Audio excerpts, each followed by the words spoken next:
Bonsoir à tous et à toutes. J'espère que vous vous portez bien. J'espère que ces moments ne sont pas trop difficiles à supporter et à vivre. Que le Seigneur continue d'agir envers nous avec sa grâce, avec sa patience, sa miséricorde, et qu'il nous accompagne à traverser ces temps difficiles. Voilà, je me réjouis de pouvoir partager encore avec vous ce soir un court moment autour de la parole. Et j'aimerais que nous puissions partager ensemble au travers de ce temps un texte pour essayer de nous encourager à ne pas douter de notre Dieu et à ne pas nous laisser troubler au point de trembler dans nos cœurs et nos pensées. Nous sommes souvent confrontés dans la vie, c'est vrai, à des situations qui sont plus ou moins stressantes, anxiogènes, angoissantes, troublantes, comme celle que nous traversons actuellement avec, c'est vrai, le coronavirus. Et avec toutes ces choses, tout ce tumulte, il peut arriver parfois que l'on tombe dans la peur, dans la crainte, dans l'affolement. Toutes ces choses qui peuvent créer en nous un manque de foi, un doute. Mais que ce soir, nous ne puissions pas douter de la fidélité de Dieu, douter de sa protection, de son soutien. C'est vrai que nous n'avons de cesse d'entendre jour après jour ces derniers temps des chiffres impressionnant sur les conséquences désastreuses de ce virus.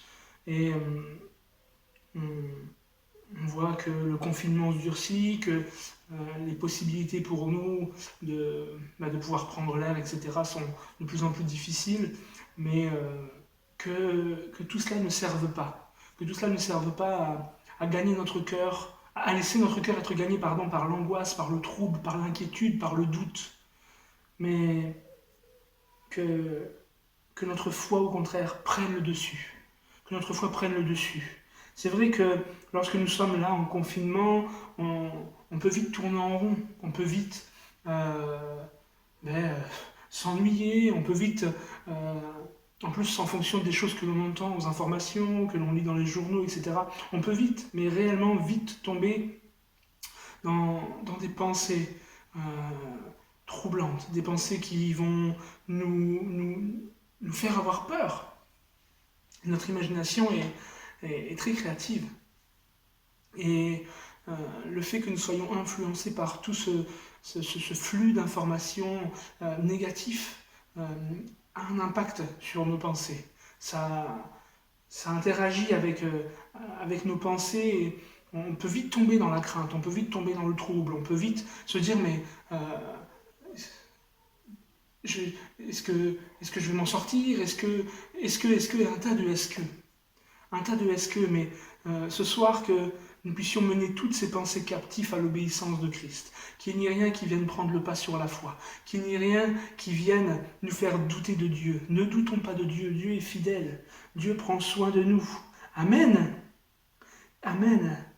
Ce soir, j'aimerais que nous puissions réaliser le soutien permanent de notre Dieu au sein de cette situation particulière que nous traversons, mais en même temps, au travers de toutes les situations difficiles que dans la vie nous avons déjà rencontrées et que nous rencontrerons encore demain, une fois que cette crise sera passée, et il y en aura d'autres. Mais réalisons que Dieu est toujours à nos côtés. Amen. Restons fermes dans notre foi, ne laissons pas le trouble prendre le pas sur nous, mais que nous puissions en toutes circonstances nous réfugier dans les bras de notre Dieu. Il y a des choses qui se passent dans nos cœurs et nos pensées que parfois nous disons être incontrôlables. Vous avez déjà sans doute expérimenté cela, une pensée qui vous traverse l'esprit et pas moyen de s'en dépêtrer, pas moyen de changer d'idée, pas moyen de changer de pensée. Il y a ça et il n'y a que ça. Et la pensée a beaucoup d'impact sur notre façon de vivre, notre façon de réagir, notre façon de nous comporter tout simplement. Et comme cette crainte, par exemple cette crainte qu'on ne peut pas calmer, ce soir je ne suis pas en train de parler d'autosuggestion, je ne suis pas en train de parler de pensée positive, je ne suis pas en train de parler d'un courant philosophique, je suis en train de parler de la parole de Dieu, je suis en train de parler de la foi. Nous devons trouver, au travers de notre foi, une force, un réconfort, Amen. Au travers de notre foi, nous devons trouver ce qui nous permet de nous sortir des fois de certaines situations qui sont comme des spirales destructrices et qui nous emmènent vers le bas. Et quand je dis qu'ils nous emmènent vers le bas, c'est qu'ils peuvent nous emmener à manquer de foi, à douter, à se dire mais est-ce que Dieu va vraiment agir? Est-ce que Dieu a vraiment son regard sur moi? Est-ce que son oreille est vraiment attentive à mes prières? Et ce soir, oui, réalisons que Dieu est celui qui a son regard sur nous. Réalisons que oui, il a son oreille qui est attentive. Réalisons que oui, il a sa vie il a nos vies, entre ses mains. Amen. Et dans ces temps de tempête et difficultés, que notre foi puisse nous aider à marquer une différence. Que nous puissions relever le défi que Christ a lancé aux disciples, vous êtes la lumière du monde. Lorsqu'il a dit ça aux disciples, il n'a pas dit ça simplement pour les jours où tout allait bien se passer. Mais il leur a dit, vous êtes la lumière du monde. Et c'est tous les jours dans les temps faciles comme dans les temps difficiles, et que dans ces temps difficiles, délicats que nous traversons, notre foi puisse nous aider à faire une différence, que nous puissions briller, resplendir de la vie de Christ autour de nous, et que nous puissions révéler vraiment cette différence au travers de nos réactions, de la façon dont nous traversons le confinement, dans la façon dont nous recevons les informations. Ce n'est pas pour dire qu'au contraire, nous avons beaucoup de souffrance pour tous ceux qui souffrent autour de nous, et nous prions pour eux, nous prions pour les familles, nous prions pour tous ceux qui souffrent, pour tous ceux qui sont en deuil, afin qu'il y ait une consolation, mais que notre foi nous permette de rester calme en pleine tempête, que notre foi puisse animer nos cœurs de cette confiance, que notre foi puisse faire déborder en nous cette sérénité qui vient de Dieu. Et qu'au travers de ces temps, notre foi puisse nous emmener peut-être à simplement donner envie à quelqu'un de notre entourage, de notre famille, de dire mais est-ce que tu veux bien prier pour moi, qu'on puisse être là, qu'on puisse être là pour prier pour et avec les gens, qu'on puisse être là pour simplement répondre à ce défi, à cet appel, d'être lumière, et qu'il n'y ait rien qui vienne nous troubler, qu'il n'y ait rien qui prenne le pas sur nous afin de nous faire douter de Dieu. Il ne change pas. Amen, il ne change pas.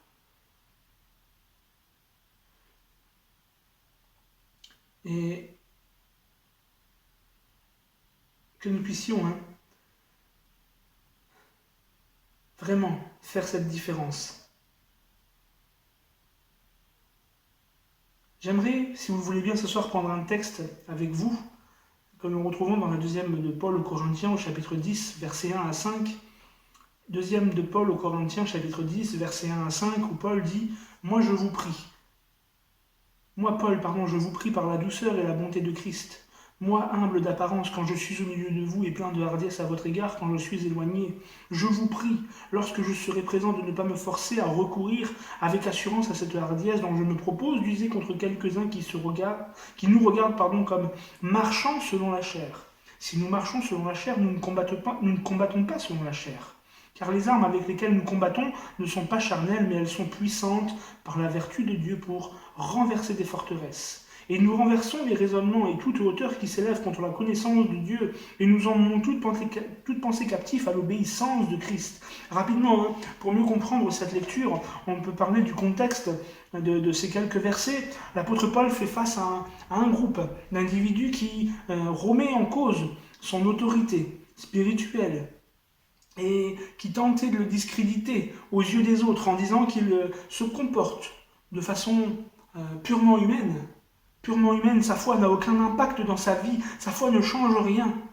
Et en quelque sorte, il dit quelque chose, mais il ne se l'applique pas. Il vit comme tout le monde. Il dit de faire différemment, mais lui vit comme tout le monde. Et Paul va éclairer la compréhension de tous, et il dira au verset 3, si nous marchons dans la chair, et ce qu'il faut comprendre par là, c'est nous marchons, oui, dans le monde. Nous marchons dans le monde, nous marchons au milieu de la société. Jésus a lui-même dit dans l'évangile de Jean, chapitre 17, verset 15, « Je ne te prie pas, Père, de les ôter du monde, mais de les préserver du mal. » Jésus a lui-même marché dans le monde, au milieu des contemporains de la société de son époque. Il était dans le monde, et il marchait au milieu du monde, mais il ne marchait pas comme le reste des autres. Il marchait en révélant la différence. Et Paul, c'est ce qu'il dit, si nous marchons dans la chair, nous ne combattons pas avec les armes de la chair. Et c'est vrai que Paul est en train d'éclairer la chose, et il est en train de dire, oui, nous sommes comme tout le monde, nous vivons comme tout le monde, au milieu de notre ville, au milieu de notre village, nous sommes comme tout le monde dans notre lieu de travail. Mais nous combattons avec les armes de Dieu. Nous avons une pensée différente. Nous avons un comportement différent. Et toutes ces choses sont efficaces. Ces différences en nous sont efficaces pour renverser les raisonnements. Ces choses sont efficaces pour rendre captifs les pensées. Et ça, c'est quelque chose d'extraordinaire. C'est quelque chose qui est extraordinaire. Dieu a mis à notre disposition des armes spirituelles. Non pas pour faire la guerre avec les autres, mais pour combattre contre les puissances spirituelles, pour combattre contre le trouble, l'inquiétude, les pensées. Paul est en train de dire qu'il combat avec les armes de Dieu, et il dit elles sont puissantes. Elles sont puissantes pour renverser les forteresses de faux raisonnements, de logique, pouvant des fois enfermer quelqu'un dans une fausse idée, dans un trouble, dans une angoisse. Et ce soir, prenons les armes de Dieu. Prenons les armes que Dieu a mis à notre disposition pour combattre contre toute pensée, contre tout raisonnement, contre toute logique autour de nous qui pourrait créer et susciter en nous la peur, l'angoisse, le trouble. Et ayons simplement confiance en notre Seigneur. Quelle forteresse pouvons-nous affronter Il y a la crainte pour nos vies, et cela est naturel. Il y a l'angoisse conditionnée par l'atmosphère environnante. Il y a le trouble lorsqu'il est le partage de tous ceux qui nous entourent. Il peut nous gagner. Il y a le doute. Le doute. La chose sur laquelle notre adversaire, le diable, appuiera davantage pour nous conduire à remettre en question les vérités de la parole de Dieu. Et ces émotions pourraient nous enfermer dans la détresse. Surtout lorsque nous entendons qu'aucun d'entre nous dans la population ne peut se dire « moi je ne crains rien ». Et c'est vrai, nous ne pouvons pas dire « nous ne craignons rien ». Ce n'est pas parce que nous avons la foi que nous ne craignons rien. Nous savons que Dieu est notre secours, que Dieu est notre refuge, notre abri. Mais ça ne veut pas dire que nous échappons à toutes les difficultés. Ça ne veut pas dire que nous échappons aux difficultés. Au contraire, nous sommes comme tout le monde, nous avons des difficultés. Mais face aux difficultés, nous savons que nous ne sommes pas seuls pour les traverser. Nous ne sommes pas seuls pour les affronter. Et c'est vrai que la conjoncture actuelle peut nous conduire à avoir toutes ces pensées qui peuvent nous enfermer dans le trouble, la crainte, l'angoisse, mais prenons les armes de Dieu. Prenons les armes de Dieu. Il y avait les détracteurs de Paul qui disaient « il marche comme tout le monde, il prêche quelque chose mais il ne le vit pas ». Mais que nous puissions nous saisir des armes que Dieu a mis à notre disposition et nous en servir littéralement pour combattre, pour lutter contre nos pensées, pour lutter contre le doute, contre l'incrédulité, en même temps contre la difficulté tout simplement. Que nous puissions dire, comme Paul, c'est avec les armes de Dieu que nous combattons, et nous combattons dans la prière. Et il dit les armes de Dieu sont puissantes. Et Jacques, dans son épître, au chapitre 5, verset 16, dit « La prière fervente du juste a une grande efficacité. » La prière énergique, celle qui se fait avec persévérance par le juste, a beaucoup de résultats. On pourrait le traduire un peu comme cela. Jésus a pu dire, Jean chapitre 11, verset 40, « Ne t'ai-je pas dit que si tu crois, tu verras la gloire de Dieu ?» Et la prière, c'est la mise en pratique de notre foi. Que nous puissions être un peuple qui prie. Que nous puissions être un peuple qui prie pour voir la gloire de Dieu. Que nous puissions nous attendre à l'intervention de Dieu, à son secours, à sa protection. Amen. La prière, c'est la démonstration de notre foi. Et Paul a dit aussi aux Éphésiens, dans l'épître aux Éphésiens, au chapitre 6, versets 13 à 18, il leur a donné une description de la panoplie, de l'armure que Dieu met à la disposition du croyant. C'est pourquoi prenez toutes les armes de Dieu afin de pouvoir résister dans le mauvais jour et tenir ferme après avoir tout surmonté. Tenez donc ferme, ayez à vos reins la vérité pour ceinture, revêtez la cuirasse de la justice, mettez pour chaussure à vos pieds le zèle que donne l'évangile de paix, prenez par-dessus tout cela le bouclier de la foi avec lequel vous pourrez éteindre tous les traits enflammés du malin, prenez aussi le casque du salut, l'épée de l'esprit qui est la parole de Dieu, faites en tout temps par l'esprit toutes sortes de prières et de supplications, veillez à cela avec une entière persévérance et priez pour tous les saints. Les armes que Paul dit avoir pour combattre aux Corinthiens ne sont autres que celles qu'il énonce aux Éphésiens. Et ce n'est pas les armes que nos contemporains connaissent pour se sortir, c'est vrai, du trouble, de l'angoisse, de la dépression, de la détresse, puisque tout à l'heure je citais, pas question pour nous de faire de l'autosuggestion, de la pensée positive. Ça, ce sont les choses que notre société connaît. C'est des choses qui sont très répandues, c'est des choses qui sont très communes. Mais il n'est pas question pour nous de cela, il est question pour nous de foi. Je l'ai déjà dit tout à l'heure et je le répète, il est question pour nous de foi. Il est question pour nous de prendre les armes de Dieu qui sont efficaces afin de pouvoir, c'est ce qu'il dit aux Éphésiens, résister dans les mauvais jours. Résister à quoi? Résister à la crainte, résister à la peur, résister au trouble, résister au doute, résister au manque de foi. Il dira en premier lieu aux Éphésiens qu'ils aient au rein la ceinture de la vérité. La parole est la vérité. Jésus dit dans l'évangile de Jean, chapitre 17, verset 17, « Sanctifie-les par ta vérité, ta parole est la vérité. » Et la ceinture, dans l'Antiquité, pouvait servir comme ce qui maintenait l'ensemble d'une armure, d'un équipement de soldat. Et la ceinture de la vérité, la ceinture de la parole. La parole, c'est ce qui doit tenir l'ensemble de la cuirasse, l'ensemble de tout l'équipement. C'est la vérité le plus important et la parole de Dieu est vraie et dans ce qu'elle dit, elle ne ment pas.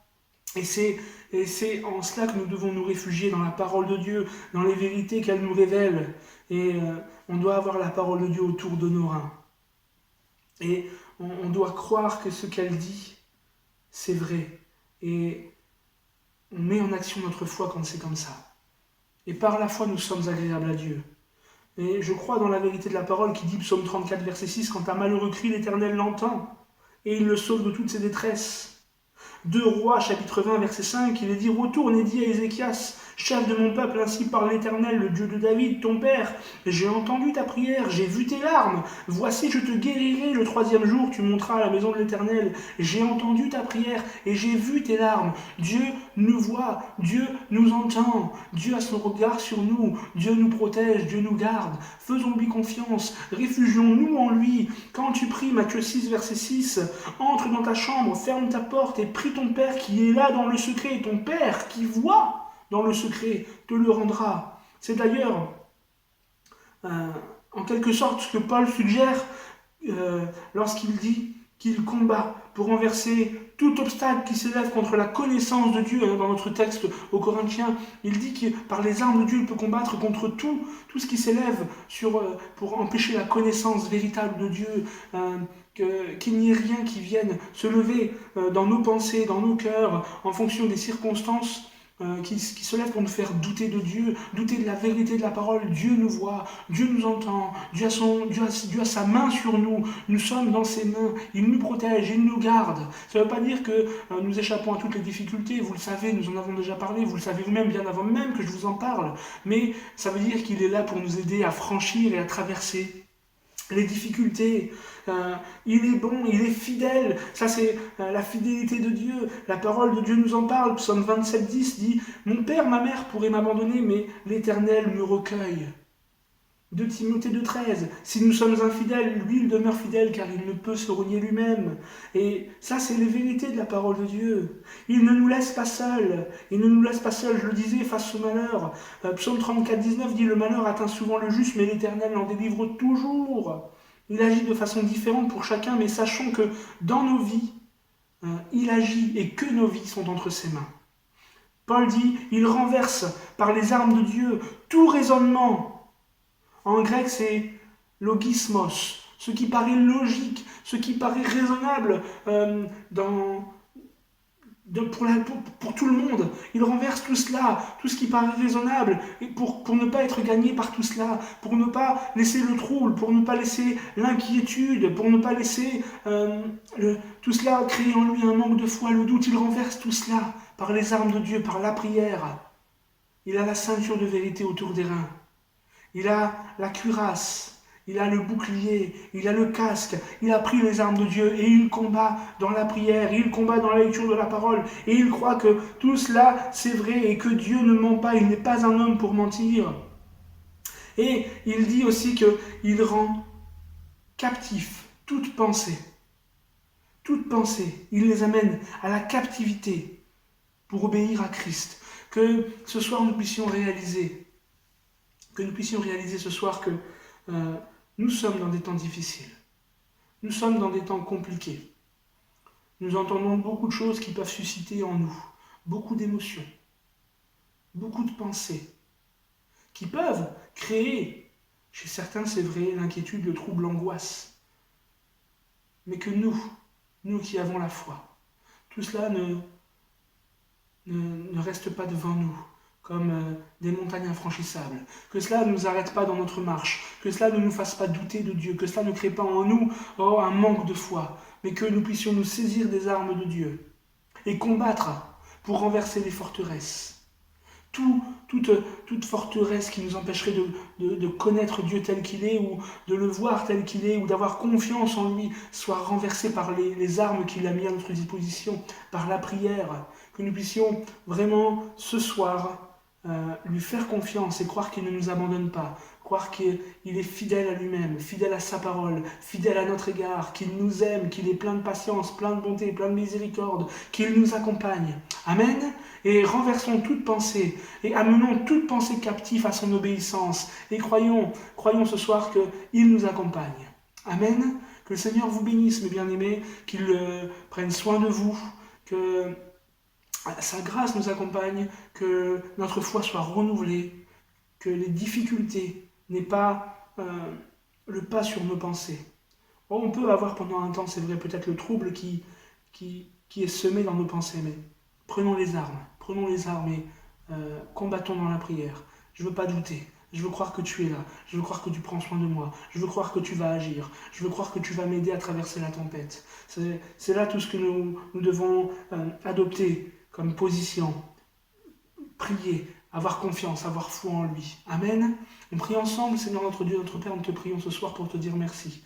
Merci pour ces quelques minutes que nous avons partagées autour de ta parole, que tu puisses nous bénir, que tu puisses nous accompagner, nous encourager, Seigneur, chacun d'entre nous. Que les circonstances que nous traversons, que tout ce que nous entendons, Seigneur, oui, tu vois, il y a tellement de chiffres, Seigneur, oui, qui font peur. Il y a tellement de choses que nous entendons qui, Seigneur, pourraient nous emmener à avoir crainte. C'est pas parce que nous avons la foi, c'est vrai, que nous devons faire preuve d'inconscience. Au contraire, nous voulons être des hommes et des femmes qui soient sages, prudents. La foi nous emmène, c'est vrai, à tout cela. Et nous voulons croire, Seigneur, que tu vas nous accompagner. Nous voulons croire, Seigneur, oui, que tu vas nous protéger. Nous ne voulons pas laisser, Seigneur, oui, les pensées... nos pensées être façonnées par les circonstances, mais que nous puissions avoir toujours les yeux fixés sur toi et croire que tu es le rémunérateur de ceux qui te cherchent, croire que tu es, Seigneur, celui qui prend soin de tes enfants, croire que tu as ton regard sur nous, ton oreille attentive à nos cris, que tu as nos vies entre tes mains, Seigneur. Je veux te bénir ce soir parce que tu bénis mes frères, mes sœurs. Tu prends soin d'eux, tu prends soin de leur famille, tu prends soin de nos voisins, tu prends soin de nos amis, tu prends soin, Seigneur, oui, de notre pays, de notre monde. Interviens, fais grâce, Seigneur, nous te le demandons ce soir. Que ton nom soit béni, Père, dans le nom de Jésus. Amen. Que le Seigneur vous bénisse. À très bientôt.